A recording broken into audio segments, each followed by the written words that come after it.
It's been years since they told her about it, the darkness her body possessed, and the scars are still there in the mirror every day that she gets herself dressed.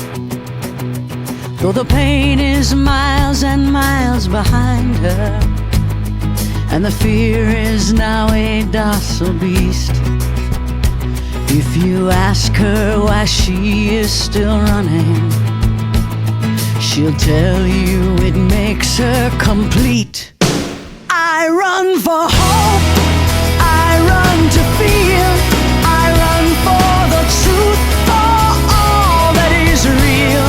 I run for your mother, your sister, your wife. I run for you and me, my friend. I run for life. It's a blur since they told me about it.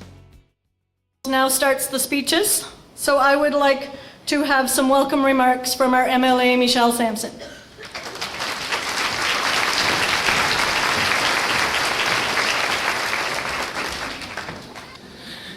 Merci Charlene, bonsoir tout le monde. C'est un honneur pour moi d'être ici avec vous encore cette année pour célébrer cet événement très spécial. Good evening, everyone. It's an honor to be here to help celebrate the 6th annual Relay for Life here in Arishat, which brings together participants from throughout Richmond County and surrounding areas for this memorable evening. I had the pleasure of attending the Survivors Dinner, which took place just before this, and as I mentioned at the dinner, as we're watching people walking in, many commented on the fact that there was new faces every year, which shows that cancer continues to be such a significant problem, not only in our community but throughout the world. But at the same time, I reflected on the fact that people who were here 6 years ago, most of them are still here today. And that's a testament to the fact that you are survivors, you have beaten cancer, and we're here tonight not only to celebrate your achievements, but to fight to raise money to make sure that one day we can look back and say that cancer has been beaten. Tonight, we put together money to help with research, but there are so many other issues that we face as well. On a provincial level, we are continually faced with requests to fund new drugs to help in the battle of terminal illnesses. As I mentioned at the Survivors Dinner, last year we were successful in getting funding for the drug Avastin, which is to help people with colorectal cancer, something which just wasn't affordable for most Nova Scotia families. As well, we're currently undertaking a battle to have coverage for the drug Lucentis, who many of you will know there are people here in Richmond County who suffer from the eye disease, that this drug, which is beyond the scope of costs for many families, would help not only cure this, but even in some cases reverse some of the damage that has been done. And as well, we all know that we have residents in our area who suffer from multiple sclerosis, who found new hope in the liberation treatment, which is not currently yet available in Canada and certainly not available in Nova Scotia. But those are some of the challenges that we face, and together with your support, we have been sending the message to the government that we need to have these drugs funded, that fighting cancer and fighting terminal illness should not be based on your household income. Should be based on the fact that we are all Nova Scotians and that we are all fighting to support our families and fighting for those who need us in their time of need. So tonight, I want to congratulate all of you who are here. And I know Nancy Britten mentioned earlier how proud she was to see all of the young faces here. And I can tell you, I'm certainly proud to see the participation and so many of our young teams that are here tonight. And I do want to commend them. And I know that Nancy mentioned at the Survivor Dinner about Brittany Dory, who spoke at Richmond Academy, Brittany herself being a survivor. And I can tell Brittany that I've given speeches in front of many crowds, and I always have a hard time speaking in front of younger crowds. And I can only imagine how difficult it was for Brittany and how brave she was to have given that speech in front of her colleagues, in front of all of those students. But obviously, Brittany, you struck a chord I believe there are 3 teams here from Richmond Academy, and we can certainly commend them for their participation tonight, and certainly commend Brittany for not only being a survivor, but being able to stand and share her story and encourage others to fight in the battle for cancer. So again,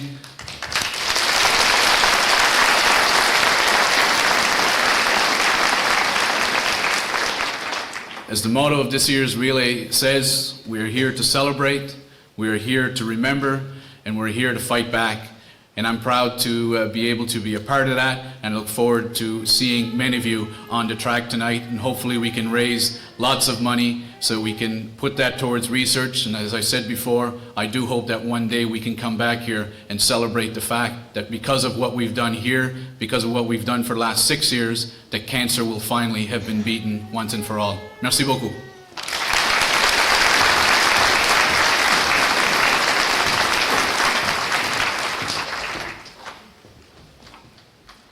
I would like to take this opportunity to introduce our local Canadian cancer representative, Nancy Britten. Good evening, everyone. As Charlene mentioned, I am the representative on the Nova Scotia Canadian Cancer Society Board of Directors. I also serve on Cancer Care Nova Scotia, which is an advisory board to the Minister of Health.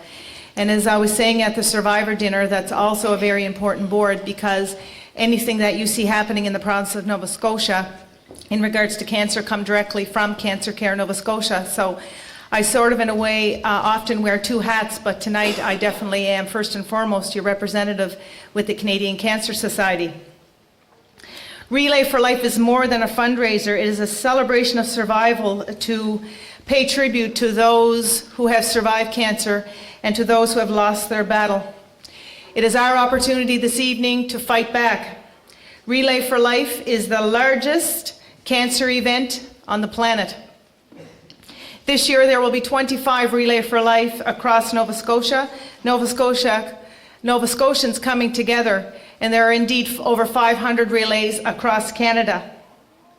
If you look around you tonight, you will see that we will not only fight back as individuals, we will fight back as a group.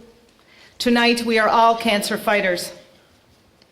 The first relay in 1999, believe it or not, raised $85,000. Last year, in Nova Scotia, collectively, we raised $2.6 million.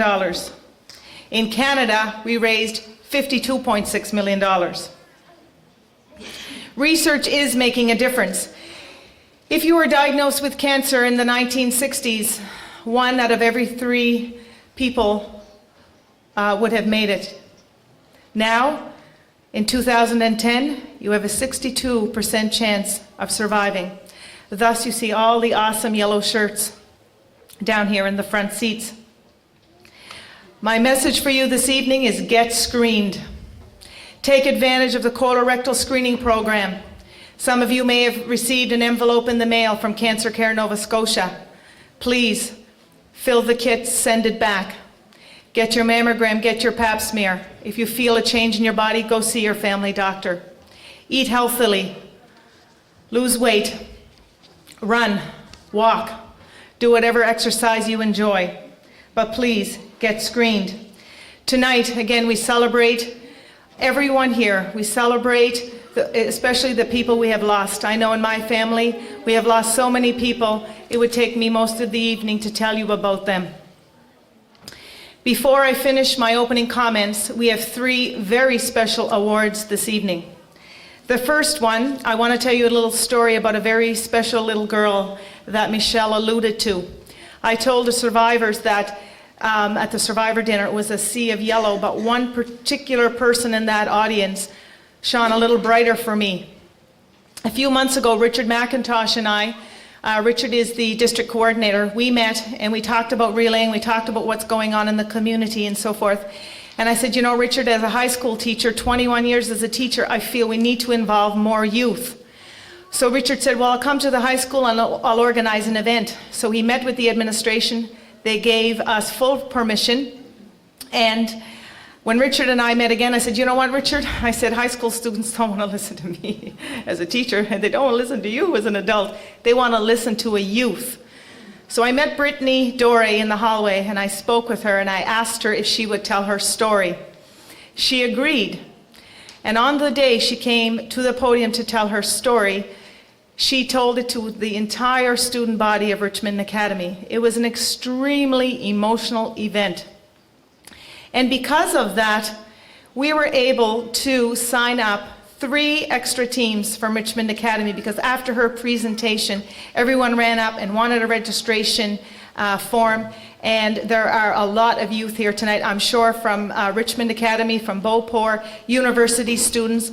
You know what?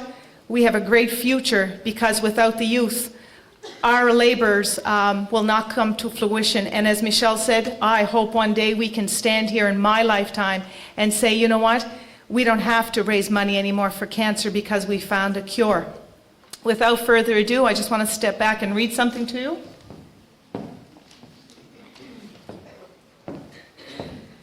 The Relay for Life, Canadian Cancer Society, Certificate of Appreciation. The Nova Scotia Division recognizes Brittany Doré for her outstanding contribution and dedication to the Canadian Cancer Society Relay for Life 2010. Would survivor Brittany Doré please come to the stage to accept her award?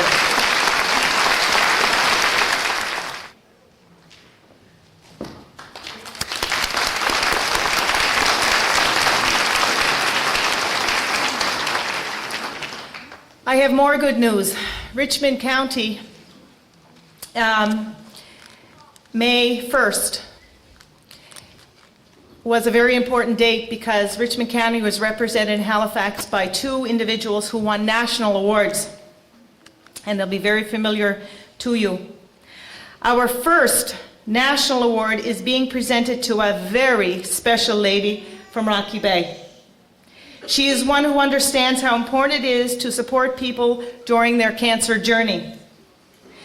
The Special Recognition Award is given to individuals who are not Canadian Cancer Society volunteers, but who help advance in our mission.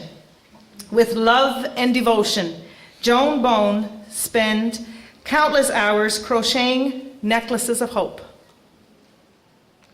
Over the years, and I have one in practically every color. Thank you, Joan. Over the years, Joan has made thousands of these necklaces, and in 2009 alone donated $10,000 to support cancer patients. Since 2008 to present date, Joan Bone has donated and raised over $20,000.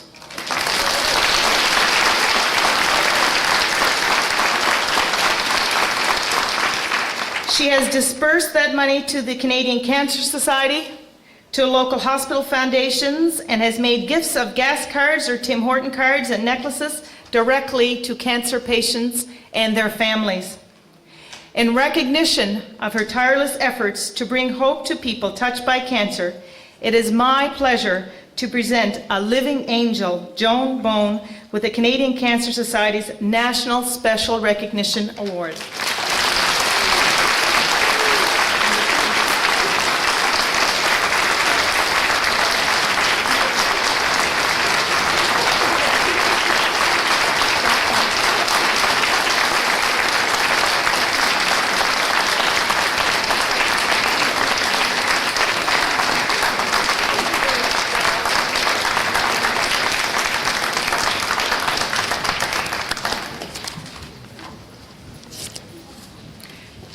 There is more.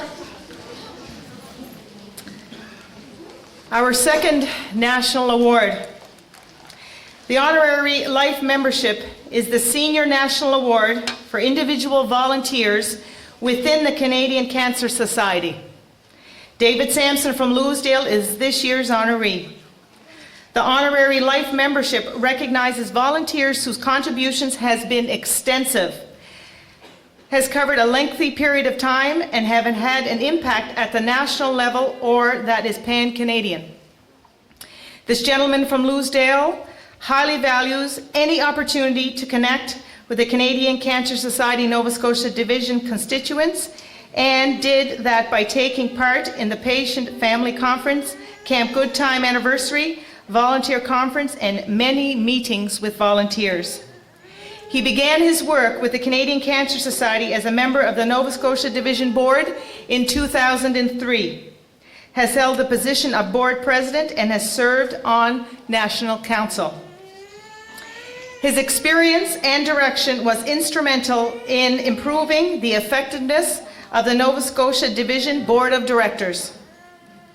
He is a passionate ambassador of the Canadian Cancer Society mission, and it is an honor to present my dear friend and mentor, David Samson from Lewisdale, with the National Award for Honorary Life Membership.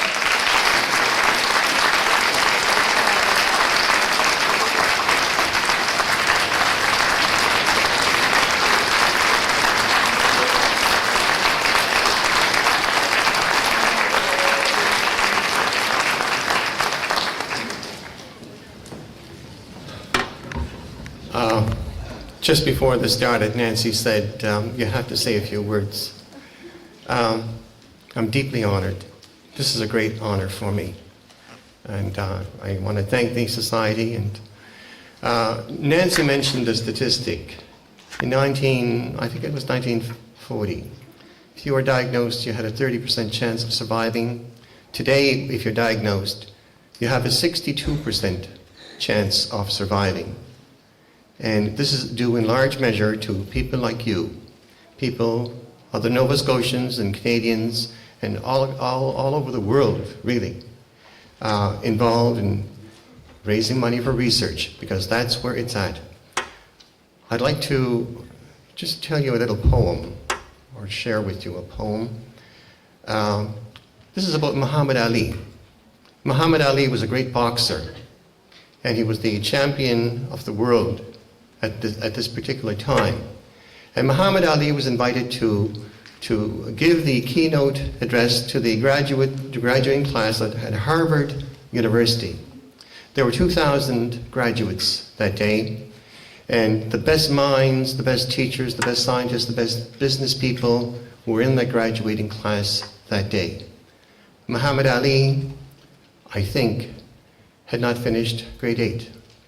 And yet he was giving the keynote address. He talked to the students, to the graduates, about being our brother and our sister's keeper. We have to take care of each other. And Muhammad Ali was fond of poems. You might remember, I float like a butterfly, sting like a bee.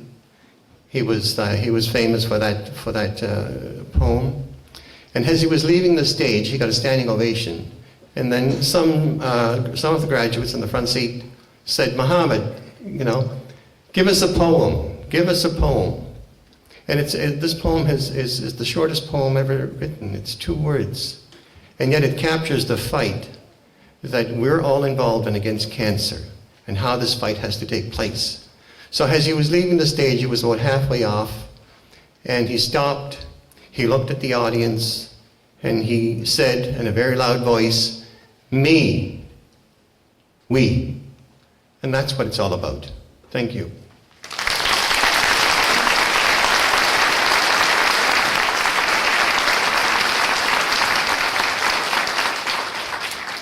Thank you very much. I want to take this opportunity to thank the donors and sponsors for the Relay for Life. And I want to especially thank the caregivers who have helped people through their cancer journeys. I want to thank the volunteers who are responsible for what you've seen so far, and there's a lot more to come this evening. They're extremely organized, and I value each and every one of them. We will fight back against this disease. What will we do? Fight back. I didn't hear you. Fight back. Something wrong? Fight back. Thank you. Fight back, have an awesome relay, and a wonderful evening, and I'm sure I'll get the opportunity to chat with most of you. I'm staying all night. Great. Have a great night.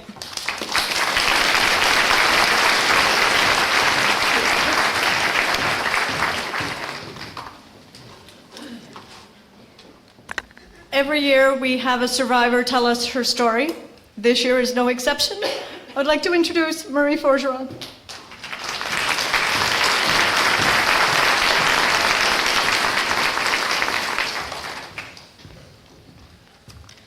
Good evening, everyone. Hi, my name is Marie Forgeron. I'm a 9-year cancer survivor.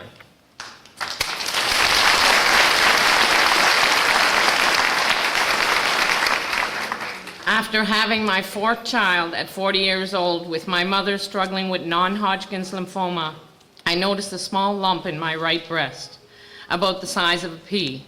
The lump was assumed to be a gland blocked from nursing. The first biopsy was a dysplasia of cells. The lump was getting bigger and very painful. A second biopsy a few months later confirmed in June 2001 that it was breast cancer tumor. While my mother lost her battle in 2001, I was beginning mine. My surgeon asked if I wished to remove the lump or the breast. I remember my mother's words, "If you don't need it, get rid of it." Having to leave work and depend on my family and friends was hard. On June the 18th, my right breast was removed, and 8 nodes were removed from my armpit and were taken for testing. 7 out of 8 had the cancer running through. The tumor size was quite big at 3.5 centimeters and very aggressive. I have to admit that I was scared that it would take me. With this knowledge, the cancer clinic in Sydney took over. They directed me to 8 3-week rounds of chemotherapy.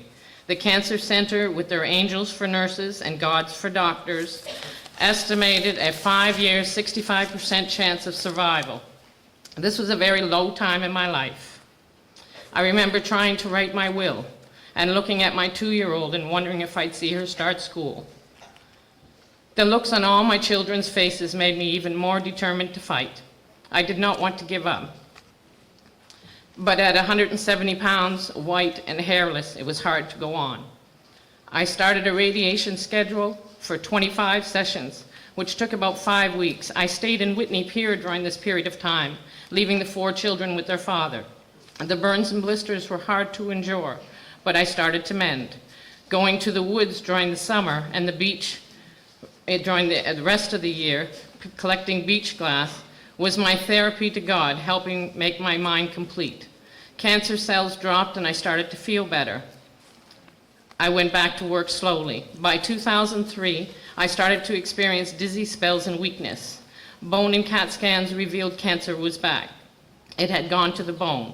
I was weak again. I started a 2.5-hour IV bone strengthener, which I still get every month to this day. I started the summer of 2003 on a weekly chemotherapy IV until spring 2006. By then, I was feeling good. I was feeling good. I was put on a hormone treatment for about a 3-year span. Lots of side effects, but managed to feel fine. I returned to work 1 hour a day. By last year, 2009, my cancer cells started to rise again. After extensive testing, the ovaries were removed. At this point, I was sent to Halifax for a PET scan, positive emission scan. This scan is more thorough than others because they can see inside the bone. The report stated that the cancer cells were growing up the sternum and down the spine. I started a vigorous pill formation chemotherapy in October with 3,000 milligrams per day. It has side effects to the hands and feet, but I am dealing with it. I started chemo 11 this past Tuesday. Hopefully I'll feel great to go to the woods for blueberries this year. I hope to continue as long as I can. I have a very high threshold of pain, which is probably good to carry me through these hurdles. I went to my first relay in 2004 as a cancer survivor and a team member. For a cancer survivor, this is a very touching celebration. I run for my mother and my brother-in-law, who have lost their battles in the past. I would like to thank my doctor and family, my special nurses at St. Anne's and in Sydney, my family and step-family, my friends, my sister who won't let me give up, my neighbors, my community, my patient navigators, my social worker, my premium family, and everyone that has helped us through these hard years. I find cancer is a journey that I'm fighting to win. Thank you for listening to me.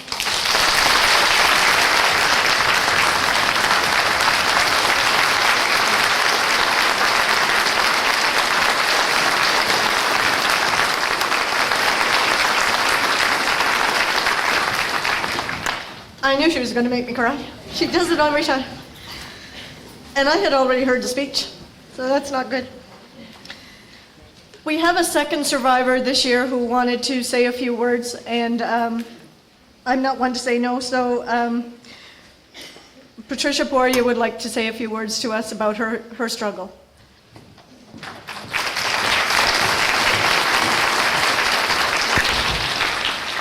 Good evening, everyone out there.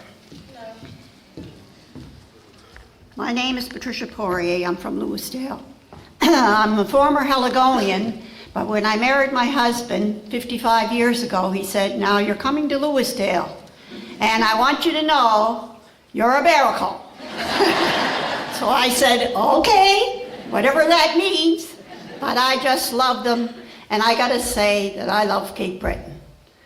There's not a community around, whether it's Isle Madame, St. Peter's, Port Hawkesbury, Discoos, name it all around the points, and everybody is just so friendly and so nice. Cape Bretoners really live up to their name, that they're the friendliest people.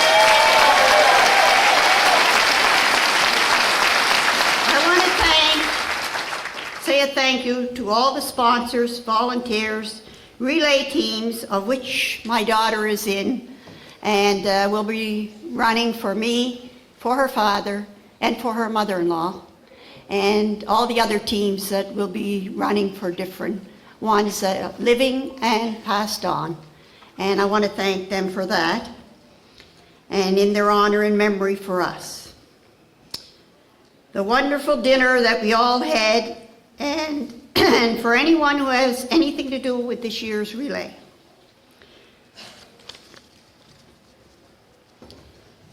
Some survivors still struggle with cancer. We all struggle with stress, which is not good. 75% of our stress is worrying about tomorrow and the future. We don't have control of the future. That's 75% of stress we're putting on ourselves that we really don't need. It's making us sick. Get rid of it and deal with other things. 15% is about the past. Well, it's gone. We can't go back. So all we have is the 10%, and that's here and now and today. And do something nice for yourself every day. Whether it's a little thing or a little trip you wanted to go away on. Maybe you and your husband want to go have a nice dinner and you say, oh, well, it's expensive in the restaurants. Forget it. You're not here forever. And go and do it. Do something for yourself. In 1983, I was diagnosed with malignant melanoma, the very deadly form. I had extensive surgeries to my leg, graft sites, and we were 4 in my program with Dr. Norvell. The other 3 did not come through that. God blessed me, I think, and he left me here for a reason. And that reason is I took care of my mother-in-law and my father-in-law. 2 of them, one's bad enough, but 2? But we did it, my husband and I. And then I looked after my mother until the last 2 years of her life when she went to St. Anne, because it was just too difficult to look after her. But God left me here for a reason. And those reasons I can be proud of today, because that's why I think I was left.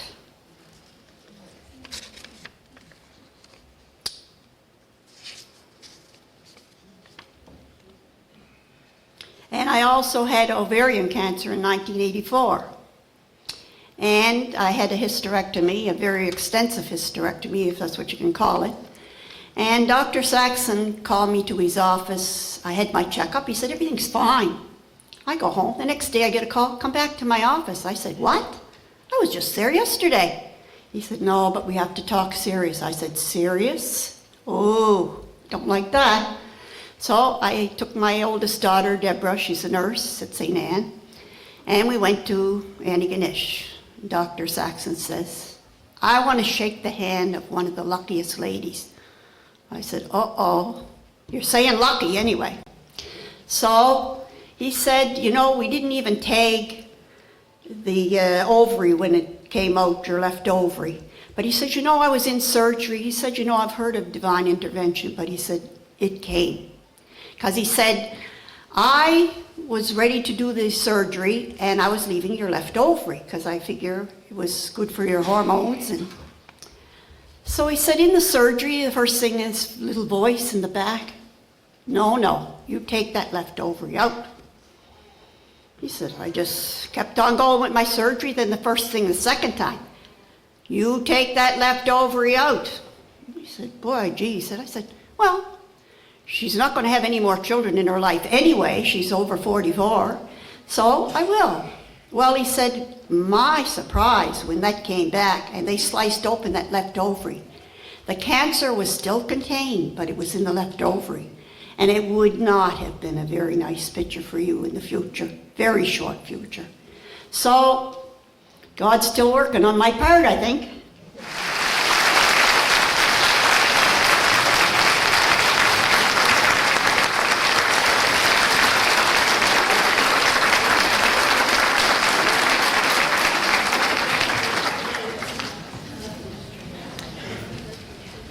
This is our program for this evening. I would ask that the survivors remain seated and everybody come out and line up around the track to cheer on our survivors as they do their victory lap.